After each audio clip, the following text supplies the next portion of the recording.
Cookery சேனலை பார்த்து யார் வேணாலும் சமையல் பண்ணலாம். ஆனா சுவையான சமையல் பண்றது எப்படி? நான் இதயம் நல்லெண்ணெயில சமையல் பண்றேன். ஆஹா ஓஹோன்னு பாராட்டுறாங்க. நீங்களும் இதயம் நல்லெண்ணெயில சமையல் பண்ணுங்க, பாராட்ட வாங்குங்க. தினம் தோறும் வாங்குவே தினமலர் நேயர்களுக்கு வணக்கம். இன்றைய நம்முடைய சிறப்பு நேர்காணலில் நம்மோடு இணைந்திருக்கிறார் டெல்லியிலிருந்து மூத்த பத்திரிகையாளர் திரு ராஜகோபாலன் அவர்கள். வழக்கம் போல படவென பல ஸ்பெஷல் தகவல்கள் நமக்காக காத்திருக்கு. வாங்க பார்க்கலாம். வணக்கம் சார். நமஸ்காரம்மா. எப்படி இருக்கீங்க சார்? நல்லா இருக்கேன், ஜோரா இருக்கேன். சொல்லுங்க. இப்போ லேட்டஸ்ட் என்னன்னா, மோடி அவர்களுடைய போலந்து மற்றும் யுக்ரைன் பயணம் தான் இப்போ எங்கேயும் டாக் ஆஃப் த டவுன் அப்படின்னே சொல்லலாம். இந்த பயணத்தோடைய முக்கியத்துவமா நீங்க என்ன பார்க்குறீங்க? இந்தியாவுக்கு இது என்ன பலனை கொடுக்க போகுது? 3 விதமாக பிரதமருடைய உக்ரைன் பயணத்தை பார்க்கலாம். ஒன்று, அவர் அங்கு சென்றதே அமெரிக்கா, ஐரோப்பிய நாடுகளுக்கு ஒரு மாபெரும் உற்சாகம். காரணம், யாராவது ஒருத்தர் புட்டின் கிட்ட இருந்து பேசிட்டு வந்த விஷயத்தை உக்ரைன் அதிபரிடம் சொல்ல வேண்டும் என்று எதிர்பார்த்து கொண்டிருந்தார்கள். அது இந்தியாவிற்கு டிப்ளமேட்டிக் விக்டரி என்று சொல்லலாம். அதையும் தவிர பிரதமர் நரேந்திர மோடி இந்தியாவிலிருந்து சென்ற மருத்துவ குழுக்கு அங்கு உக்ரைன் வாரில், அதாவது உக்ரைனுடைய சண்டையில் மீண்டவர்கள், அவர் அனுதாபப்படக்கூடிய நிலைமையில் உயிரிழந்து இருக்கிறார்களே, அவர்களுக்கெல்லாம் ஒரு மொபைல் டிஸ்பென்சரி கொடுத்திருக்காரு. ரொம்ப யூஸ்ஃபுல்லா இருக்குன்னு சொல்லிட்டு இந்திய விமானப்படையில் இருந்து அது இறக்கப்பட்டது 4-5 நாட்களுக்கு முன்பாக. அதையும் தவிர என்னை பொறுத்து பார்த்தீங்கன்னா, நரேந்திர மோடியின் விஷயத்தை பேசுவதற்கு நான் ஒரு இந்திய அரசியலில் இருந்து பேச வேண்டும் என்று நினைக்கிறேன். காரணம், அயலுறவுத்துறையில் எனக்கு ஒரு விதமான விஷயமும் தெரியவே தெரியாது, அதை ஒப்புக்கொண்டாக வேண்டும். இருப்பினும் நரேந்திர மோடி செய்த இன்டர்நேஷனல் ரிலேஷன்ஸ்ல இருக்கக்கூடிய என்னுடைய இம்பார்ட்டன்ஸ் எல்லாம் நம்ம எப்படி வரும், எப்படி போகும்போதுதான் தெரியாது. ஒண்ணுங்க நிச்சயம் அதை பத்தி சொல்லலாம். நரேந்திர மோடியினுடைய உக்ரைன் விஜயம் என்பது அமெரிக்க அதிபர் புட்டின் பீடனுக்கும் ஐரோப்பிய நாட்டில் இருக்கக்கூடிய தலைவர்களுக்கெல்லாம் புட்டினுடைய மைண்ட் என்ன இருக்குன்னு தெரிஞ்சாங்க ஃபர்ஸ்ட் டைம். காரணம், ரஷ்ய அதிபர் புட்டினுடன் பேசிய அடுத்த மாதமே ஜெலன்ஸ்கியுடன் பேசுவது என்பது ஒரு மாபெரும் ராஜதந்திரம் என்று தான் நான் நினைக்கிறேன். ஷாமலா, ஒன்று. இரண்டாவது, பிரதமர் நரேந்திர மோடி அவர் போலண்டில் இருந்து எப்படி கீழுக்கு சென்றார், அதை தினமலர் வாசகருக்கு கண்டிப்பாக உரைகள் நேயர்களுக்கு சொல்லியாக வேண்டும். ஸ்பெஷல் ப்ரொடெக்ஷன் குரூப் என்று இருக்கிறது. அவர்கள் செய்த ஒரு மாபெரும் சாதனை தான். நரேந்திர மோடிக்கு பல அச்சுறுத்தல்கள் இருந்தாலும் பாதுகாப்பு தீவிரமாக நரேந்திர மோடியை இன்னல்களுக்கு ஆக்க வேண்டும் என்று பாகிஸ்தான் இருக்கக்கூடிய இந்திய மக்கள் சொல்லியிருக்கிறார்கள். Special protection group director general Alok சர்மாவிற்கு இங்கு பாகிஸ்தான் நடமாட்டம் அதிகம், ரஷ்யாவிற்கு ஏன் இவர் போய் கை கொடுத்தார் என்றெல்லாம் கோபமாக இருக்கிறார்கள் என்று அதை சமாதானப்படுத்த அளவிற்கு 4 பக்கங்களில் இருந்து பற்பல உதவிகளை செய்தது இந்திய அரசாங்கம். அதையும் தவிர வர்த்தக ஒப்பந்தம் போட்டுக் கொண்டிருக்கிறார்கள். அயலுறவுத்துறை அமைச்சர் டாக்டர் ஜெய்சங்கர் நன்றாக கூறினார், நரேந்திர மோடி அவர்களுக்கு இருக்கக்கூடிய ஒரே ஒரு சாதனை என்ன என்று கேட்டால், இன்னல் படும் தேசங்களுக்கு உதவி செய்வதுதான் நரேந்திர மோடியினுடைய ஆழ்ந்த கருத்து. இன்னும் ஓரிரு மாதத்தில் இந்த ஒரு போர் நிறுத்துவதற்கான ஒரு சூழ்நிலையை நரேந்திர மோடி உருவாக்கி கொடுத்தார் என்ற ஒரு நற்பெயரும் அவருக்கு எடுக்க வேண்டும் என்ற ஆசை இருக்கிறதாகத்தான் டாக்டர் ஜெய்சங்கர் பத்திரிகையாளரிடம் சொன்னிருக்கிறார். இது அரசியல் ரீதியாக தூதுவர்கள் மூலமாக செய்யப்பட்ட மாபெரும் சாதனை. இருப்பினும் நரேந்திர மோடி எப்படி உயிர் தப்பினார் என்பதும் நாம் சொல்லியாக வேண்டும். 70 ஸ்பெஷல் ப்ரொடெக்ஷன் குரூப்பினுடைய எஸ்பிஜியினுடைய வீரர்கள் நரேந்திர மோடியை குண்டு தொலையா ஒரு கண்ணாடியிலிருந்து காப்பாற்றினார்கள். போலந்து நாட்டிற்கு மீண்டும் ரயில் விமானம் மூலமாக போகக்கூடாது என்பதற்காகத்தான் அவரை ரயிலில் அழைத்துக் கொண்டு சென்றார்கள். ஏன்னா விமானம் போல ஏதாவது ஏர் ஸ்ட்ரைக் நடக்குதுன்னு பயந்தாங்க செக்யூரிட்டி ஆபீசர்ஸ்லாம். 2014லயே அந்த மாதிரி ஒரு இன்சிடென்ட் நடந்ததே சார். அவர் ஆமா. வந்து பிரதமராகி அந்த ஜூலைல போகும்போது அவர் போறதுக்கு ஒரு 15 மினிட்ஸ் முன்னாடி ஒரு பேசஞ்சர் விமானம் அந்த இடத்துல யுக்ரைன் வான்வெளியில ஒரு தாக்குதல்ல நடந்தது இல்லையா? Correct correct. அது அந்த அந்த வீடியோவை பார்த்துட்டு இந்த நரேந்திர மோடியினுடைய விஜயம் சிறப்பாக நடந்து முடிந்தது என்றால் அதற்கு 2 பேர் முக்கிய காரணமாக இருந்தார்கள். ஒன்று வெளியுறவுத்துறை அமைச்சர் டாக்டர் ஜெய்சங்கர், அடுத்தது NSA அஜித் தோவல் அவர்கள் வெற்றிகரமாக திரும்பி நரேந்திர மோடி 24ஆம் தேதி ஆகஸ்ட் மாதம் சனிக்கிழமை கட்டளை வந்தால் மாலையே அவர் அமைச்சரவை கூட்டம் வைத்திருக்கிறார். நாளை மறுநாள் 25, 26 தேதிகளில் மகாராஷ்டிரா தேர்தல் பிரச்சாரத்திற்காக செல்ல இருக்கிறார். ஒரு நிமிடம் கூட ஓய்வு எடுத்த பிரைம் மினிஸ்டர் நரேந்திர மோடி அங்கு உக்ரைனிலிருந்து வந்த பிறகு இந்திய தூதரகத்தில் இருக்கக்கூடிய முக்கிய நபர்களை எல்லாம் சந்தித்து தான் பேசியதனுடைய சுருக்கத்தை அமெரிக்க அதிபரும் ரஷ்ய அதிபருக்கும் மற்றும் பற்பல முக்கியஸ்தர்களுக்கு சொல்லியாக வேண்டும் என்பதற்காகத்தான் ஒரு குறிப்பு தயாரித்து அந்த குறிப்பை இந்திய தூதரக அமெரிக்காவிலும் மாஸ்கோவிலும் அதற்கு அனுப்பி வைத்தார் என்று நான் ரகசிய தகவல்களை கேள்விப்பட்டேன். அதை உரைகள் நேயர்களுடன் பகிர்ந்து கொள்வதில் மற்றற்ற மகிழ்ச்சி அடைகிறேன். நரேந்திர மோடி அவர்களுக்கு பாதுகாப்பு கொடுத்த ஸ்பெஷல் ப்ரொடெக்ஷன் குரூப்பில் இருந்து சில உயர் அதிகாரிகளை கண்டிப்பாக தினமலர் உரைகள் நேயர்கள் மூலமாக தமிழக முதலமைச்சர் மு.க. ஸ்டாலினுக்கும் டைரக்டர் ஜெனரல் ஆஃப் போலீஸுக்கும் ஒரு வேண்டுகோள் என்ன என்று கேட்டால், என் தரப்பில் இருந்து இப்பேற்பட்ட ஒரு பாதுகாப்பை கொடுத்த நரேந்திர மோடிக்கு தமிழக போலீசாரும் மத்திய போலீசினுடைய எஸ்பிஜி மூலமாக கற்றுக்கொள்ள வேண்டியது பற்பல இருக்கிறது. காரணம், மு.க. ஸ்டாலினுடைய பாதுகாப்பு, அவர் அயல்நாடு செல்ல இருக்கிறார். அவருக்கும் அது முக்கியத்துவம் தேவை. அங்கு இருக்கக்கூடிய போராளிகள், அங்கு இருக்கக்கூடிய ஒரு எதிராளிகளை எல்லாம் எப்படி சமாளிக்க வேண்டும் என்பதை எஸ்பிஜி மூலமாகத்தான் பயிற்சி பெற வேண்டும் என்பதுதான் என்னுடைய ஆசை. அதை தமிழக போலீசார் நிறைவேற்றுவார்கள் என்ற ஒரு நம்பிக்கையும் இருக்கிறது. சரி, இப்போ நம்ம வந்து இப்போ அங்கேருந்து அப்படியே வந்தோம்னா, அதாவது போலந்து ஆகட்டும் யுக்ரைன் ஆகட்டும் வந்து அதாவது பிரதமர் மோடி தான் அங்கே முதல்ல பயணம் செய்யக்கூடிய இந்திய பிரதமர் அப்படின்ற ஒரு விஷயத்தை நம்ம பார்க்குறோம் ரொம்ப வருடங்களுக்கு பிறகு வந்து அப்படின்னு. எதனால் இது இப்போ இவர் போனதுனால அங்கே என்ன வந்து மாற்றங்கள் அப்படின்னு நம்ம எதிர்பார்க்கலாம்? என்ன அங்கே போருங்கிறது வந்து நிற்கும்னு எதிர்பார்க்கலாமா? இவர் சொன்னதை ஏற்றுக்கொள்வார்களா? என்ன மனநிலையில் இருக்கிறது யுக்ரைன் அப்படின்னு நீங்க பார்க்கறீங்க? இது மூலமா ஏதாவது பலன் கிடைக்குமா ஒட்டுமொத்த உலகத்துக்குமே? ஆசைப்படுகிறேன். எனக்கு அயலுறவுத்துறை பற்றி அதிகமாக தெரியாது. டிப்ளமேட்டிக்னுடைய ஒரு இன்டர்நேஷனல் ரிலேஷன்ஸை பற்றி எனக்கு இம்மி அளவும் தெரியாது. இருப்பினும் டாக்டர் ஜெய்சங்கர் மூலமாகவும் இந்திய அதிகாரிகள் மூலமாகவும் நான் தெரிந்து கொண்டது என்ன என்று கேட்டால், 90% நம்பிக்கை இருக்கிறது இந்த போர் நிறுத்தப்படும் ஓரிரு மாதங்களில் என்று. அதற்கு மூல காரணமாக இருந்தது நரேந்திர மோடி தான். காரணம், இன்று அமெரிக்காவினுடைய ஒயிட் ஹவுஸ், வெள்ளை மாளிகையினுடைய பேச்சாளர் கூட வரவேற்றிருக்கிறார் சற்று நேரத்திற்கு முன்பாக.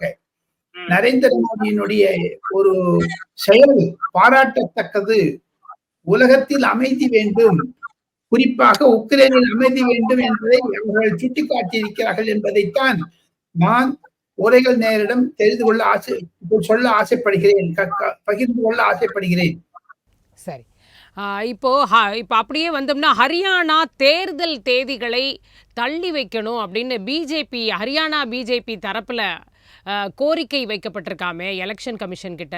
என்ன காரணம்? ஏன்னா தேர்தலை கண்டு வந்து பயப்படுறாங்க, வெற்றி பெற மாட்டோம் அப்படின்னு நினச்சி தான் வந்து இந்த முயற்சியில் ஈடுபடுறாங்கன்னு காங்கிரஸ் தரப்புல இருந்து ஒரு குற்றச்சாட்டு, ஒரு விமர்சனம் வருது. உண்மையிலேயே என்ன நடக்குது ஹரியானா தேர்தல் தேதிகள் தள்ளி வைக்கப்பட வேண்டியதன் அவசியம் இருக்கா? முதல்ல கிடையவே கிடையாது.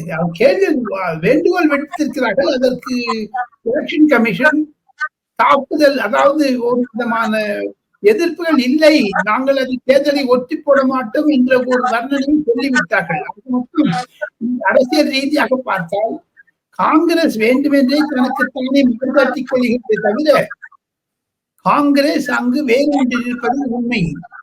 அதற்கு காரணம் பூபேந்தர் சிங் ஹூடாவும் அவருடைய மகன் தீபேந்தர் சிங் ஹூடா போன்றவர்கள். ஆனால் காங்கிரஸில் அங்கு 7-8 கட்சிகள் சண்டைகள் இருக்கின்றன. எப்படி தமிழகத்தில் பல குரூப்பிசம் குழுக்கள் இருக்கிறதோ, கட்சிக்குள்ள விரோதிகள் நண்பர்கள் என்று. பீட்டர் அல்பன்ஸ்க்கு ஒரு தனிக்குழு, அதே மாதிரி இங்க திருச்சி ஒரு தனிக்குழு, ப. சிதம்பரத்துக்கு தனி, செல்வ பெருந்தகைக்கு ஆளே கிடையாது, அவர் ரவுடிங்கிறாரு மிஸ்டர் அண்ணாமலை. சோ இந்த மாதிரி ஹரியானாவிலும் இருக்கிறது. ஹரியானா காங்கிரஸிலும் மாபெரும் குழப்பங்கள் இருக்கிறது, யாரும் எல்லோரும் சொல்லவில்லை. ஆனாலும் பாஜக அங்க ஒரு மாபெரும் சக்தியாக இருக்கிறது. 10 ஆண்டுகள் அரசாங்கம் பணிபுரிந்திருக்கிறார்கள்.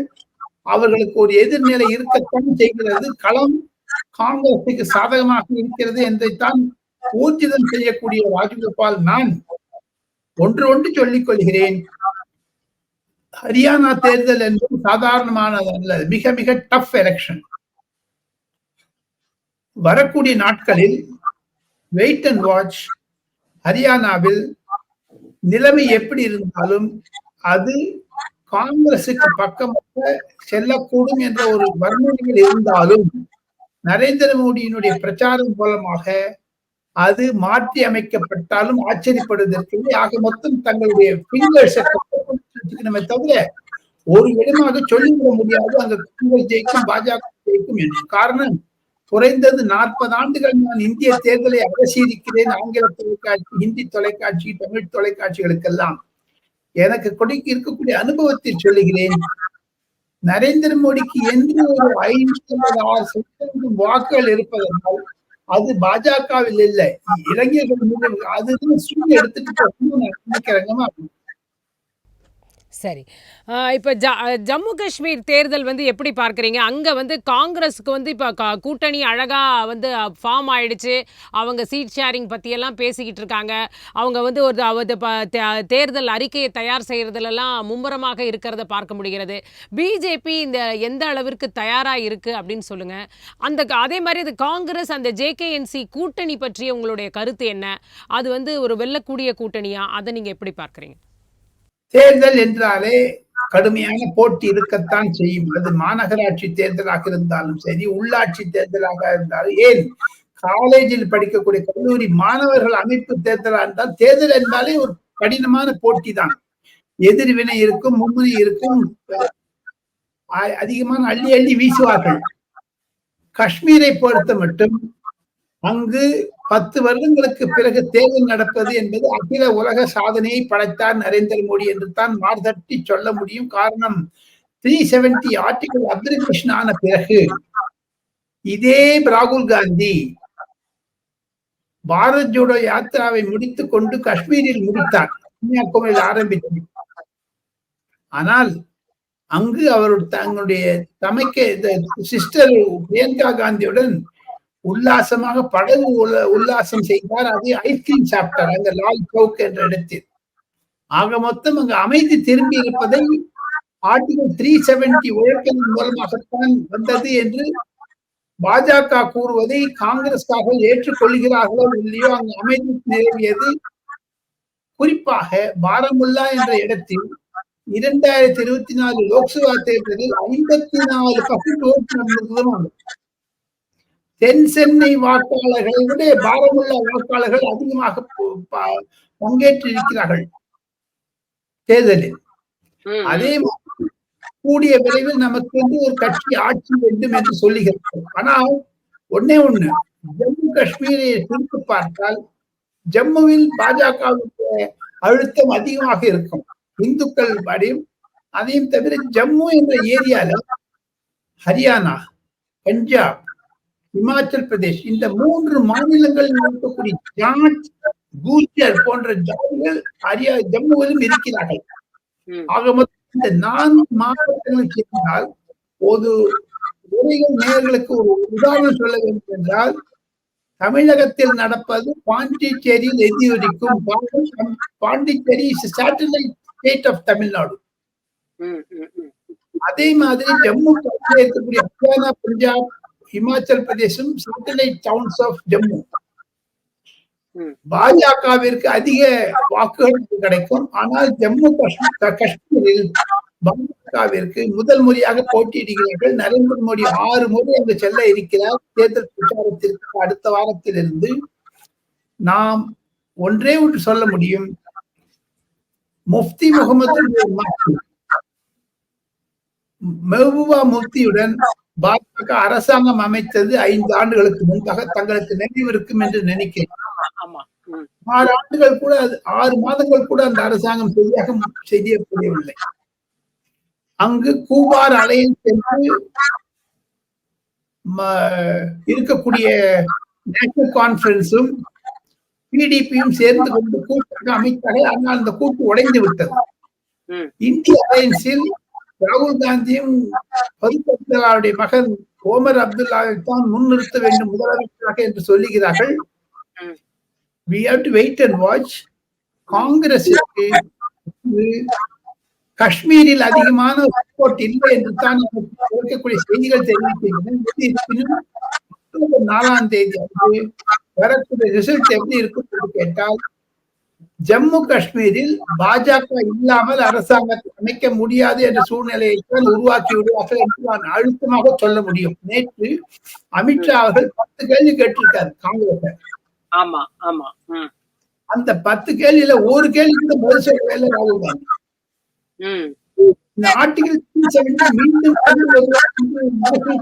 சொல்றாங்களே, அதற்கு பதில் என்ன என்று கேட்டால் காங்கிரஸ் வாயமோடி நிறுத்தி. இதெல்லாம் காங்கிரஸ் அங்கு ஒரு சிக்கலில் மாட்டிக்கொண்டிருப்பதாகத்தான் எனக்கு ஒரு புரிதல் வருகிறது. எது இருப்பினும் மக்கள் தீர்ப்பாகத்தான் எடுத்துக்கொள்ள வேண்டும். பாஜக இல்லாமல் ஆட்சி அங்கு அமைவது கடினம் என்று நான் அழுத்தமாக கொள்வதற்கு காரணம், Congress is a non-entity in Kashmir. சரி, இப்போ அதே மாதிரி இருந்தால் மகாராஷ்டிரா தேர்தல் தேதியே வரலன்றதே ஒரு பெரிய விமர்சனமாக இருந்தது. இந்த பண்டிகை காலங்கள்லாம் காரணம், நிறைய விழாக்கள் வருது அப்படின்லாம் சொன்னாங்க. இதுதான் அதன் பின்னணியில் இருக்கக்கூடிய ரீசனா, இல்லை ஏதாவது ஒரு காரணத்திற்காக இந்த தேர்தல் தள்ளி போடப்பட்டிருக்கிறதா மகாராஷ்டிராவை பொறுத்த வரைக்கும்? இப்போ 2 குறிப்பு. ஹரியானாவுடைய அசம்பிளி எலெக்ஷன் டெட்லைன் வந்து அக்டோபர் மாசத்துல, இது வேற நவம்பர் எண்டில தான் உங்களுக்கு மகாராஷ்டிராவுடைய அசம்பிளி பதவி காலம் இருக்கிறது. ஆக மொத்தம் நவம்பர் 2 கொண்டு போகலாம். பண்டிகைகள் இருப்பதனால் மகாராஷ்டிராவில் கணபதி பூஜா, கணபதி பப்பா மௌரியா என்று சொல்லிக் கொண்டு 10,000 20,000 பந்தல்கள் அங்கு அமைக்கப்படும். அந்த பண்டிகைக்கு ஏற்ப இந்த தீபாவளி முடிஞ்சவுடன் கண்டிப்பாக அங்க தேர்தல் நடக்கும் என்று தான் மகாராஷ்டிராவில் பேசுகிறார்கள், எலெக்ஷன் கமிஷன் பேசுகிறார்கள். இது ஒரு சமயம். இரண்டாவது, மகாராஷ்டிரா தேர்தல் என்பது கடினமானது. சரத்பவாருடைய ஆதிக்கம், மிஸ்டர் ஏக்நாத் ஷிண்டேவுடைய ஆளுமை, தேவேந்திர பட்னவிஸினுடைய ஒரு பழங்கால ஒரு கட்சிகள் எல்லாம் பாரதிய ஜனதா கட்சியுடைய தலைவராக முதலமைச்சராக இருந்தவருடைய பின்னணி, இதையெல்லாம் வைத்து பார்த்தால் பாஜக தரப்பிலிருந்து ஏக்நாத் ஷிண்டே முதலமைச்சராக்குவோம் என்று சொல்ல ஆரம்பித்து விட்டார்கள். ஆனால் காங்கிரஸ் தரப்பிலிருந்து யாரும் பிரதமர் முதலமைச்சராகுவார் என்று சொல்லவில்லை. சரத்பவார் சொல்லிவிட்டார், தன்னுடைய மகளை முதலமைச்சராக்கினாலும் ஆச்சரியப்படுவதற்கில்லை, சுப்ரியா சுலேயை. இந்த பார்த்தால் காங்கிரஸில் ஒரு குழப்பம் இருக்கிறது, பாஜகவிலும் குழப்பம் இருக்கிறது. மகாராஷ்டிரா என்பது இந்துத்துவாவினுடைய வேறு ஒன்றிய இடம். தங்களுக்கு முன்பாக குறிப்பிட்டு சேட்டலைட் டவுன், தமிழகத்திற்கு எப்படி புதுச்சேரியோ அதே மாதிரி குஜராத்திற்கு மகாராஷ்டிரா. இந்திய அரசியலை அப்படித்தான் புரிந்து கொள்ள வேண்டும். 40 அனுபவத்தில் இருப்பதை சுவையாக சொல்லுகிறேன். நடப்பதுதான் மகாராஷ்டிராவிலும் நடக்கும். மகாராஷ்டிரா தேர்தல் என்பது கடுமையான போட்டி. RSS தலைவருக்கும் பாஜகவிற்கும் இடையே சண்டை வந்தது. அஜித் பவாரை ஏன் சேர்த்துக் கொண்டீர்கள் என்ற ஒரு கட்டளையை மோகன் பாகவத் நரேந்திர மோடியின் கேட்க அவர்கள் பேசாமல் இருக்கிறார்கள். பேச்சுவார்த்தைகள் 2 பேருக்கும். மகாராஷ்டிராவில் RSS உதவி இல்லாமல் பாஜக ஜெயிப்பது கடினம். கூடிய விரைவில் பாஜகவிற்கும் நரேந்திர மோடிக்கும் RSSற்கும் ஒரு கூட்டம் ரகசிய கூட்டம் இருப்பதாகத்தான் கேள்விப்படுகிறேன். போக போக தெரியும். மகாராஷ்டிராவினுடைய தேர்தல் களம் சூடுபிடிக்க ஆரம்பிக்கும். மீண்டும் சொல்லுகிறேன், நரேந்திர மோடியினுடைய ஓட்டு bank 2 to 3% that will swing towards BJP என்பதுதான் என்னுடைய கருத்து. சரி. இப்போ தமிழகத்திற்கு வந்தோம் அப்படின்னா, தமிழகத்திற்கு இந்த ரயில்வே திட்டங்களுக்கு நிதி வந்து ஒதுக்கீடே இல்ல. இந்த வருடம் வந்து ஒரு 1.87% தான் வந்து நிதி ஒதுக்குறாங்க திட்டங்களுக்குன்னு தொடர்ந்து ஒரு குற்றச்சாட்டு மத்திய அரசின் மேல வைக்கப்படுகிறது. இப்போ இன்னைக்கு கூட ஏதோ புள்ளி விவரங்களோடையே பல விஷயங்களை வெளியிட்டிருக்காங்க. இப்போ என்னதான் நடக்குது? எதற்காக வந்து இப்போ தமிழகத்திற்கு நிதி வந்து கொடுக்கப்படல ரயில்வே திட்டங்களுக்கு? அங்க என்ன பிரச்சனை உண்மையிலே அதுல? இல்ல, ரயில்வே திட்டம் இல்லைங்கிறாரு. மாண்புமிகு முதலமைச்சருக்கு ஒரே ஒரு கேள்வி. மத்திய அரசாங்கத்திலிருந்து மெட்ரோக்கு பணம் வேண்டும் 60,000 கோடியில் 1 கோடி கொடுக்கலன்னு சொல்றாங்களே. மத்திய அரசாங்கத்தில் இருக்கக்கூடிய உயர் அதிகாரிகள் என்னிடம் சொல்லுவது, நான் அவர்களை கேட்கும் பொழுதெல்லாம், மெட்ரோ திட்டத்திற்கு வரவேற்பு கொடுக்கக்கூடிய தமிழக அரசாங்கம் மெட்ரோவில் பயணிக்கக்கூடிய 30 ரூபான்னு வச்சுக்கோங்க, 40 ரூபா. இப்ப பாரிமோலியிலிருந்து செயின்ட் தாமஸ் மவுண்ட்டுக்கு பழனிமலைக்கு 40 ரூபா கொடுக்குறாங்க. அதே சமயத்தில் பாரிமோலியிலிருந்து சென்னையில் பழனிமலைக்கு தமிழக ஒரு போக்குவரத்து கழகத்தில் தேர்ந்து உட்கார்ந்து பெண்களுக்கெல்லாம் ஃப்ரீ சொல்றீங்க. எல்லா பெண்கள் மெட்ரோவில் இருக்கக்கூடிய பெண்கள் எல்லாம் அங்கு போய் விடுறார்கள். ஓசி பயணம் ஃப்ரீ. ஆக மொத்தம் பொருளாதார ரீதியாக பார்த்தால் மெட்ரோவிற்கு நஷ்டம் ஏற்படுகிறது. தமிழக அரசாங்கம் தன் வாயில் தன் தலையில் மண்ணை போட்டுக் கொண்டது. ஒரு விதத்தில் இனமாக கொடுக்கிறார்கள்.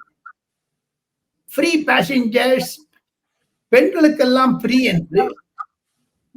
ஆண்களுக்கு என்று மெட்ரோ என்று ஓடிவிட்டால் ஆண்களுடைய எண்ணிக்கையும் சரி, பெண்கள் மெட்ரோவில் செல்வது கிடையாது என்ற ஒரு கருத்து கணிப்பு கடந்த ஒரு மாதத்தில் மத்திய அரசாங்கம் எடுத்துக்கொண்டு அதைத்தான் மீண்டும் வற்புறுத்தி, ஒரு சைட நீங்க கொடுக்குறீங்க, ஒரு சைடு 60,000 கோடி வேணுங்கிறீங்க. உங்களுக்குள்ள ஏன் கருத்து வேறுபாடு இருக்கு என்று தான் கேட்கிறார்கள். அதற்காக பணம் கொடுக்காமல் இல்லை. மற்ற மாநிலங்களில் ஏன் டெல்லியிலும் இருக்கு. டெல்லியில அரசாங்கம் மெட்ரோ அவ்வளவு கும்பல், பாம்பேல மெட்ரோ இருக்குதுங்க, அவங்க எல்லாம் ஃப்ரீயா கொடுக்குறாங்களாமா பெண்களுக்கு.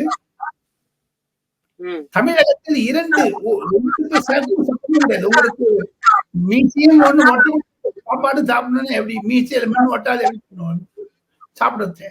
அதாவது பேருந்துல இலவச பயணம்னால மெட்ரோக்கு பாதிப்பு. அதனால இப்ப வந்து நிதி ஒதுக்குறதுல சிக்கலா, இல்ல அடிப்படையில இவங்க தமிழக அரசிடமிருந்து வரவேண்டிய விஷயங்கள், அதாவது ஒரு நிதி பெறணும்னா அதுக்குன்னு ஒரு ப்ரொசீஜர்ஸ் இருக்கு இல்லையா, அது வந்து ஏதாவது அங்க சிக்கல் இருக்கா?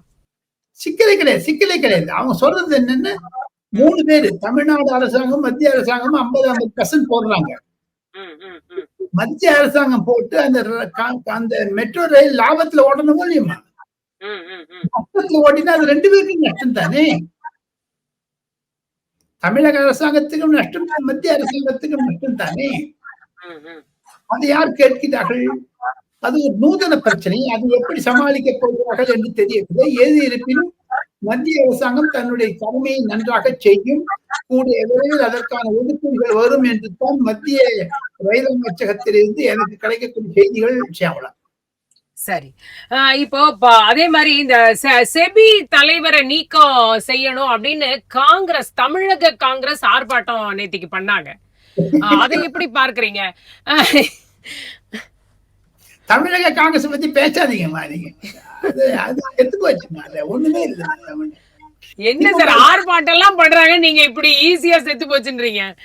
தமிழ்நாடு திமுக பேக்கெட் அப்படி எப்படி ஜம்ப் பண்ணுவாங்க. அப்படி தமிழக காங்கிரஸ்ல பத்தி பேசாதீங்க. அது டெலிவிஷன்லயும் போராட்டங்கள் 5 பேர் வந்துடும். அதோட சரி, சத்தியமூர்த்தி பவனோட சரி, வெளில ஒழுவே கிடையாது. நீங்க தனித்து நிற்க முடியுமா? பாஜக மந்திரி காங்கிரஸ் பாஜக நின்று காமிச்சாங்கல்ல, காங்கிரஸ் நிற்க சொல்லுங்க பாப்போம். சோ அந்த பின்னணியில் பார்த்தால் ம். செபி தலைவருக்கு பற்றி அவங்களுக்கு என்னங்க, ஒரு சிதம்பரம் இருக்கார், அவர் ஏன் போய் சொல்ல மாட்டேங்கிறாருமா? ம். ம். அவர் நிதியமைச்சராக இருந்தாரு. அவர் குறிக்கோள் வெற்றி செபியில் நடந்த ஊழல் என்று சொன்னார். அது தனிப்பட்ட ஊழல். அது ஒரு பெண்மணி இருக்கிறார்கள், அவர் மீது சேர்பார்க்க வேண்டும் என்று சொல்லுகிறார்களே தவிர என்ன ஒன்னே ஒண்ணுமா, ஹிடன்பர்க் ரிப்போர்ட்னு சொல்றாங்களே, ஹிடன்பர்க் ரிப்போர்ட் வந்து அமெரிக்க ஜார்ஜ் சோரேஸ் மூலமாக அவருடைய கம்பெனி ஊழல் சந்தை மார்க்கெட்டுக்கு எல்லாம் புகுந்து கொண்டு அரசாங்கத்தை கவிழ்ப்பதுதான் அவருடைய வேலை. அதற்கு காங்கிரஸ் ஒத்து போகிறது என்று தெரிகிறது. ஒரு சந்தையில் கிளர்ச்சியை உண்டாக்கி, இந்தியாவில் ஒரு பொருளாதார சூழ்நிலையை உண்டாக்கி அரசாங்கத்தை கவிழ்க்க வேண்டும் என்று மத்திய காங்கிரசினுடைய தலைமையில் நடக்கிறது. அதைத்தான் அமெரிக்காவில் இருக்கக்கூடிய ஜார்ஜ் சோரேஜ் என்பவர் பின்னணி செய்து வருகிறது. அதற்கு ராகுல் காந்தி ஜாகிரா தட்டுறாரு, டெக்கு டெக்கு டெக்குன்னு. சுப்ரீம் கோர்ட் பார்த்து ஓகேன்னு சொல்லிட்டு அப்புறம் கேள்வி கேட்கிறீங்க. அந்த ஹிடன்பர்க் ரிப்போர்ட்ல இந்த அம்மா வந்து செபி சீஃப் கோச், அந்த அம்மா வந்து ஒரு பஞ்சாபி பண்ணிட்டு இருக்காங்க. அந்த மாதவி பூரிக்கு வச்சு மத்திய அரசாங்கத்தில் பணிபுரிந்தவர்கள், பேங்கிங் இண்டஸ்ட்ரீஸ்ல பெரிய டால் ஃபிகர். ஒரு பிரச்சனையில் மாட்டிக்கொண்டிருக்கிறார் என்று ஒரு பூதத்தை கலந்து அந்த அம்மாவுக்கு பதவி காலம் முடியும் போது டிசம்பர். எப்பவுமே ஒரு அவர் மேல ஷேர்வாதி அடிப்பாங்க போத்து. அந்த மாதிரி நடக்குது. அதுல போய் காங்கிரஸ் தலையிடுவது தவறு. கட்சி திமுக இல்லைங்க, அதை சொல்ல திமுக ஏன் போராடல? இந்தி கூட்டணியே அதை சீரியஸ் ஏன் செபிக்கு காங்கிரஸ் வேண்டி பண்ணுது? அப்படி இல்லை, லேட்டரல் என்ட்ரி விஷயத்தில் காங்கிரஸோட எதிர்ப்புக்கு பணிந்தது தானே, அது மோடி அரசு பணிந்ததுன்னு தானே அவங்க சொல்லிகிட்டே இருக்காங்க. அதற்கு பணிந்து தான் அதை ட்ராப் பண்ணாங்க அப்படின்ற ஒரு விஷயத்தை தான் சொல்கிறாங்க. காங்கிரஸ் எதிர்த்தா பிஜேபி இப்போ வந்து அதை கேட்டு அதை செயல்படுத்துவாங்க அப்படின்ற மாதிரியான ஒரு பிம்பம் தானே இப்போ இங்கே இருக்கு. அதுக்கு நரேந்திர மோடியினுடைய பதில் தெரியுமா உங்களுக்கு? காங்கிரஸ் அரசாங்கத்தை வீரப்ப மொழியினால் அறிமுகப்படுத்தது, சிதம்பரம் அறிமுகப்படுத்தினால் அதுல வந்து இடஒதுக்கீட்டை கிடையாது, நான் தரப்போறோம், சமூக நீதிக்காகத்தான் தரப்போறோம் சபிச்சுட்டாரு மோடி. அதுக்கு என்ன சொல்றீங்க? 45 பேருக்கு எல்லாமே பெருங்குடி மக்கள் இருந்து வருகிறது என்றால் அந்த 45 பேர்ல தலித் எத்தனை, ஓபிசி எத்தனை, எஸ்சி எத்தனை, எஸ்டி எத்தனை, பெண்கள் எத்தனை, அதெல்லாம் கேட்க மாட்டாங்களா? அதைத்தான் குழு அமைச்சிருக்கிறார் நரேந்திர மோடி. அதற்காகத்தான் லேட்டர் என்ட்ரி வாபஸ் பெற்றுக் கொண்டார் நரேந்திர மோடி என்று பாஜகவினரும் மத்திய அரசாங்கமும் சொல்லுகிறார்கள். இவங்க எதிர்த்ததுனாலதான் அதை செய்ய வேண்டிய கட்டாயமே அவருக்கு வந்ததுன்னு சொல்றாங்க இவங்க. அந்த மாதிரி ஒண்ணு, அந்த மாதிரி ஏற்கனவே டாக்டர் மன்மோகன் சிங் ஒரு அதிகாரியாக இருந்தாருமா, அவர் லேட்டரல் என்ட்ரியா தான் வந்தாரு. அவர் எங்க ஐஏஎஸ் படிச்சுட்டு வந்தாரு, யூபிஎஸ்சி வழியா வந்தாருங்க. அவர் மன்மோகன் சிங் என்பவர் அவர் துணை செயலாளராக பிளானிங் கமிஷனில் இருந்தார். பிறகு ஃபைனான்ஸ் செக்ரட்டரி ஆனார். ஃபைனான்ஸ் செக்ரட்டரி ஆனார். அவர் வந்து ஐஏஎஸ் ஆபீசரா ஃபைனான்ஸ் செக்ரட்டரி இருந்தார், யூபிஎஸ்சில தேர்ந்தெடுத்தார்.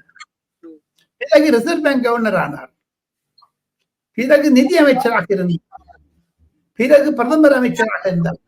டாக்டர் மன்மோகன் சிங் சிறந்த அறிவாளி, பொருளாதார நிபுணர். அந்த பொருளாதார நிபுணர் என்பதற்காகத்தான் அவருக்கு உயர் பதவி கொடுத்தார் PV நரசிம்மராவ். அப்படி இருக்கக்கூடிய மாபெரும் தலைவர், பொருளாதார மேதை, உலகத்திலேயே அதை தவிர ஆப்பிரிக்கால eminent person group south south cooperation dialogue, அதுல வந்து ரெப்ரசன்டேட்டிவா போடணும்னு டாக்டர் மன்மோகன் Singh Chandrasekhar former prime minister வேண்டுகோள் விடுத்த அந்த கடிதத்தை நான் இந்தியன் எக்ஸ்பிரஸில் பப்ளிஷ் செய்திருக்கிறேன். நான் பத்திரிகையில் பணிபுரிந்த பொழுது 20 வருடங்களுக்கு முன், 30 வருடங்களுக்கு முன்பாக. ஆக டாக்டர் மன்மோகன் சிங் லேட்டரல் என்ட்ரியா தான் வந்தாரு. அதுக்கே காங்கிரஸ் மாட்டேங்கிறாங்க. MS சுவாமிநாதன் எப்படி வந்தாரு? ஒவ்வொருத்தர் கேட்கலாம் இல்ல. ரகுராமராஜன் எப்படி ரிசர்வ் பேங்க் வந்தாரு? அவர் IAS ஆபீசரா? அப்படிலாம் பாத்துட்டீங்களே. டாக்டர் மன்மோகன் சிங் வகிக்காத ஒரே ஒரு பதவி இந்திய அரசாங்கத்தில் எல்லா பதவியும் வகிச்சுட்டு, deputy secretary, joint secretary, reserve bank governor, finance minister, prime minister. அவர் வகிக்காத பதவி ஒன்றே ஒன்றுதான் பியூன் பதவி. அப்பேற்பட்ட ஊழல் இந்த காங்கிரஸ் லேட்டரல் என்ட்ரியில அவங்களே பண்ணிட்டு அவங்களுக்கு ஒரு எப்படி மம்தா பண்ணி சொல்றாங்க பாருங்க, படுத்துட்டு எச்சு மிஞ்சிட்டு அவங்களே விழுது. அதே மாதிரி தான் காங்கிரஸ். இப்போ லேட்டரல் என்ட்ரி விஷயத்துல வித்ட்ரா பண்ணதை தவிர அதில் கண்டிப்பாக ஒதுக்கீடு கொண்டு வருவோம். ஜாதியினுடைய ஒதுக்கீடு காங்கிரஸ் பண்ணிட்டு செய்திருந்தேன்னு சொல்லி காமிக்கிறார் நிறைய பேர். அதுலயே தப்பு என்ன இருக்குது? சரி. அதாவது இப்ப நிஜமாவே கூட்டணி கட்சிகளுடைய அழுத்தம் இருக்கிறதா? அந்த அழுத்தத்துக்காக தான் இப்ப மோடி அவர்கள் இப்ப எது கொண்டு வந்தாலும் கொஞ்சம் யோசிச்சு, கொஞ்சம் பின்வாங்கி இந்த மாதிரியான ஒரு சூழல் இருக்குதா மோடி 3.0ல? மோடி 3.0 கண்டிப்பாக சிக்கல் இருக்கத்தான் செய்கிறது. தாங்கள் கேட்ட கேள்வியில் அர்த்தம் இருக்கிறது, உண்மை இருக்கிறது, யாரும் இல்லை என்று சொல்லவில்லை. அவர் தடபுடலாக செய்து கொண்டிருந்தாரே, அந்த அழுத்தம் போகிவிட்டது. முன்பு இருந்த ஒரு அழுத்தம் இல்லை. ஆனால் காரியங்கள் நடக்குது. அதை பார்த்தீங்கன்னா கூட்டணி ஆட்சி என்று சொல்லக்கூடிய அளவிற்கு நிர்பந்தத்தை தன்னிச்சையாக போக முடியாது. அது மாதிரிதான ஒரு சூழ்நிலையை நரேந்திர மோடி உருவாக்கினாலும் ஒரு கிரைசிஸ் என்று வந்தால் அதை ஆப்பர்ச்சுனிட்டியாக மாற்றிக்கொள்வது நரேந்திர மோடியினுடைய கலை. அவருக்கு ஒரு 30 வருடங்களாக இந்திய அரசாங்கங்களில், அதாவது குஜராத்தில் 13 வருடம், 10 வருடம் பிரதம மந்திரி ஆக மொத்தம் இதில் அவருக்கு எக்ஸ்பீரியன்ஸ் ஆனதுனால கண்டிப்பாக நரேந்திர மோடி 3.0வில் சில தோல்விகளை சந்தித்தாலும் அதிலிருந்து சமாளித்து விடுவார் என்று தான் சொல்லி.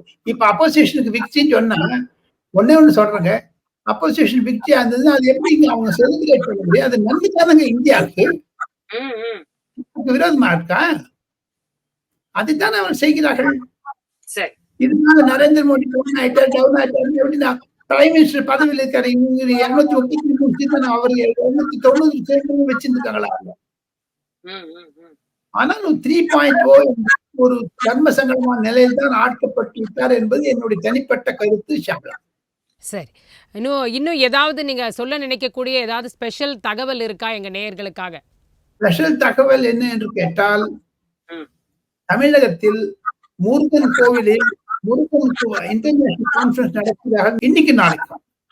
அதற்கு சேகர் பாபுவிற்கு மத்திய அரசாங்கத்திலிருந்து பிரதமர் நரேந்திர மோடி வாழ்த்து செய்தி அனுப்பியதை தவிர RSS திராவிட முன்னேற்ற கழகத்தை பாராட்டுகிறார்களே இருந்தாலும் 2014 பாஜகவில் இந்து மதத்திற்கு கிடைத்த வெற்றி, 2019 இந்து மதத்திற்கு கிடைத்த வெற்றி, ராமர் கோவில் கிடைத்த பிறகு இந்தியாவில் இந்து மதத்திற்கு ஒரு முக்கியத்துவம் கிடைத்துவிட்டது.